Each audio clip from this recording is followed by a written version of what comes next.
2টা মাসে ডক্টর শফিক অথবা গোলাম পারাওয়ারেরা হচ্ছে গিয়ে খুবই আতঙ্কের মধ্যে থাকে।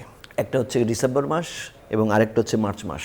ইতিহাসকে বদলে দেওয়ার যে চেষ্টা, মানে এটা খুবই হাস্যকর শোনায়। তরুণরা আসলে কিভাবে শিখবে? মানে ইতিহাস যদি কালে কালে এভাবে বদলে যায় দল পরিবর্তনের সাথে, তাহলে আমাদের বাংলাদেশের যে ভাবমূর্তি অথবা আমরা আগামী প্রজন্মের কাছে কতটুকু পরিষ্কারভাবে নিজেদেরকে তুলে ধরতে পারবো, অথবা কি চেতনা আমরা বহন করব? মানে এটা খুবই হাস্যকর শোনায় যে গোলাম পারোয়ার জামাতের সেক্রেটারি জেনারেল যিনি বললেন যে ইতিহাসকে বদলে দেওয়ার যে চেষ্টা, এবং এগুলো ইতিহাস মানে যে যেরকম বলতেই পারেন, কিন্তু তাতে কি আসলে ইতিহাস বদলায়? তাতে কি আসলে ফ্যাক্ট বদলায়? বদলায় না। তার গোলাম পারোয়ারের জবাব তো আসলে দৈনিক সংবাদ, দৈনিক সংগ্রাম।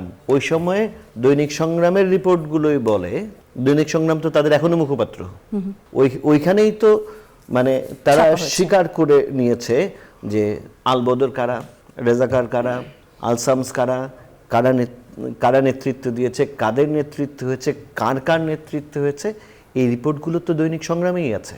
দৈনিক সংগ্রাম তাদের পত্রিকা, ওইটা কি তারা অস্বীকার করছেন?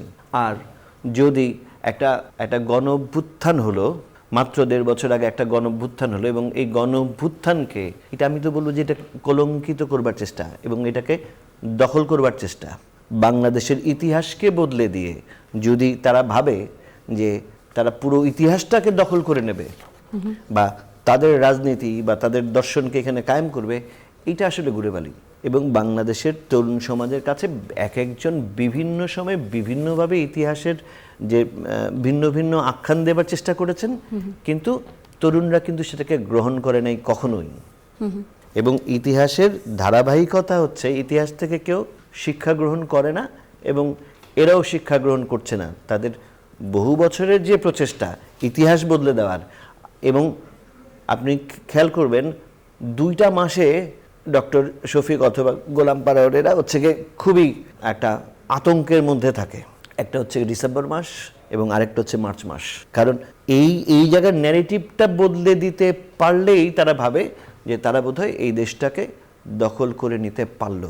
কিন্তু আমাদের তারুণ্যের যে শক্তি, তারুণ্যের শক্তি হচ্ছে গিয়ে একদম মাটির সাথে মেশাতো, তো সুতরাং সেই জায়গায় কারো ভাওতাবাজি বা ভূগোল বোঝানোতে তারা কিন্তু বোঝ মানে নাই এই পর্যন্ত।